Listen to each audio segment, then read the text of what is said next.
Bonjour, on se retrouve aujourd'hui pour une nouvelle vidéo et il sera question du Lo-Fi Jazz Hop, donc un style musical un peu particulier que j'écoute depuis plusieurs mois dans mes allers-retours en train pour aller au boulot, et à force d'écouter, on analyse, et en analysant je me suis dit pourquoi pas faire un tuto. C'est un style musical qui est relativement relaxant, très reposant, et je me suis dit pourquoi pas partager avec vous certaines techniques et que vous pourrez peut-être utiliser dans vos productions, ça pourrait peut-être vous intéresser. Alors qu'est-ce que le Lo-Fi Jazz Hop? Donc le titre est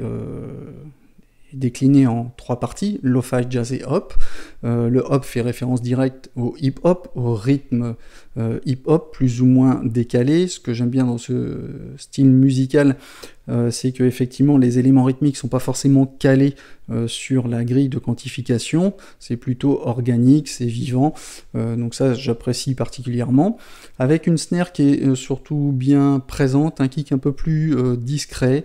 sur un BPM qui peut être très large, qui peut être situé entre, dans notre cas il sera situé entre 70 et 90 battements par minute, le tempo pouvant être multiplié par 2 ou divisé par 2 en fonction de la position du kick sur le temps étant une division de la mesure qu'on appelle également bar en anglais. Une technique qu'on verra également aussi, c'est le chop sample, une technique chère à nos amis les beatmakers, qui consiste à capturer un sample, voire même une piste complète, de la diviser en petits morceaux, qu'on appelle des slices, afin de pouvoir éditer les hauteurs, ou ajouter par exemple des effets, et les déclencher avec les pads d'un contrôleur MIDI, notamment par exemple avec l'excellent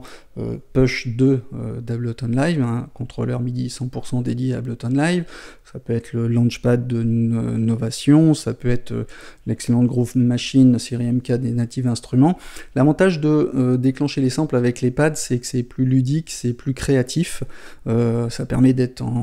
avoir un bon swing, un bon groove, mais rien ne vous l'empêche de le faire avec les notes de votre clavier de votre clavier MIDI ou avec les touches du clavier de l'ordinateur sans aucun problème.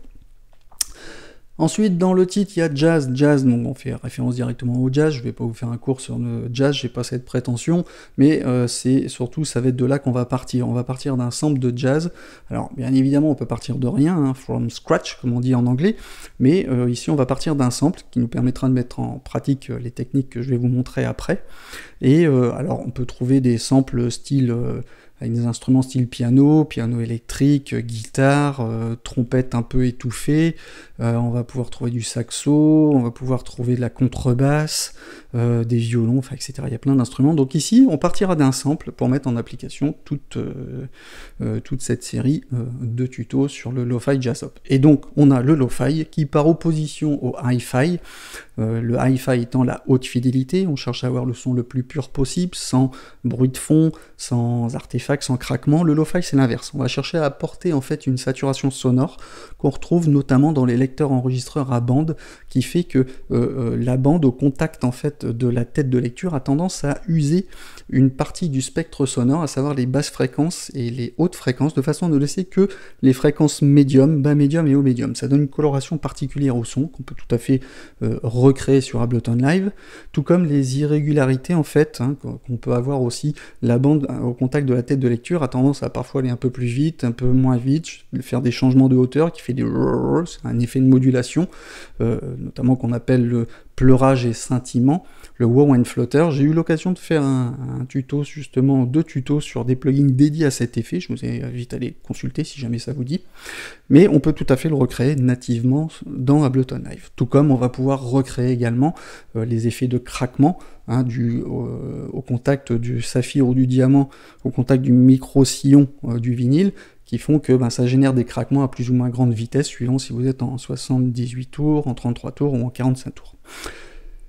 Ensuite, on verra aussi une chose qui va être assez sympathique dans ce style musical, c'est que pour ceux qui ne sont pas forcément à l'aise avec le mixage, vous savez, les mixages, c'est l'étape intermédiaire entre la composition et la finalisation avec la masterisation. On a la composition, on a le mixage qui permet de mettre les éléments en place, les instruments en place dans le spectre sonore, de se garder une réserve de dB pour que justement la masterisation puisse récupérer du volume et aussi préparer au support d'écoute suivant si c'est sur faire du streaming ou si c'est pour mettre sur un support CD par exemple. Donc en termes de mixage, comme on est assez centré, même si on peut effectivement travailler dans les largeurs stéréophoniques, on est assez centré dans le spectre sonore, donc normalement on devrait éviter certains problèmes, notamment de corrélation de phase, mais bon on y reviendra, savoir si on est confronté à ce problème, mais en général le mixage est un peu plus facile. Et dernière chose, une chose que j'apprécie réellement dans ce style musique, à force d'en avoir bouffé, entre guillemets, pendant des mois et des mois, ce que j'apprécie vraiment, c'est qu'on sort un peu des contraintes qui nous sont imposées. Pourquoi ? C'est vrai que quand on fait une musique, maintenant, il faut penser à faire une intro, un couplet, un refrain, un pont éventuellement, après ça monte, on a le drop, bref, c'est toujours la même chose. Alors si c'est pour aller danser, pour s'éclater, effectivement, il faut gérer les énergies, c'est très important, mais sur un style musical qui est assez calme, moi j'aime bien ne pas forcément être... attendre ce qui va arriver, j'aime bien être surpris. Et l'avantage de ce genre de musique, c'est, je dis pas que ça va un peu tout et n'importe comment, mais on est libre de faire ce qu'on veut. Et surtout, alors déjà les titres ils sont un peu moins longs, en général ils sont de l'ordre de 2 minutes à 2 minutes 30, mais aussi on rencontre souvent les musiques sous forme d'EP. L'EP c'est des courts albums de 5 à 6 musiques par exemple, et dans lequel on va peut-être avoir trois titres sympas, enfin qui font 2 minutes, 2 minutes 30, et on va avoir des courts instants de musique qu'on appelle des interludes d'1 minute à 1 minute 30 qui vont venir se greffer là-dedans et qui vont aérer un peu l'album. Et moi je trouve ça super sympa dans le sens où, je sais pas si vous êtes confrontés, je pense qu'on est un peu tous comme ça quand on crée des musiques, c'est qu'on a toujours, vous savez, le dossier, le projet essai 1, essai 2 ou test 1, test 2 qui sont aux oubliettes. Et ben c'est l'occasion de les récupérer, parce que là-dedans, souvent, il y a une belle progression d'accords, une belle mélodie, et puis ben là, elles sont aux oubliettes, alors que là, ben, c'est l'occasion de les récupérer, de les intégrer dans un EP, par exemple, pendant 1 minute 30, quitte à le reprendre 2 fois dans l'EP, mais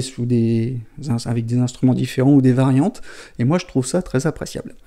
Voilà un peu le programme du Lo-Fi Jazz Hop, donc si ça vous intéresse, je vous donne rendez-vous pour la suite. Allez, à bientôt, ciao ciao.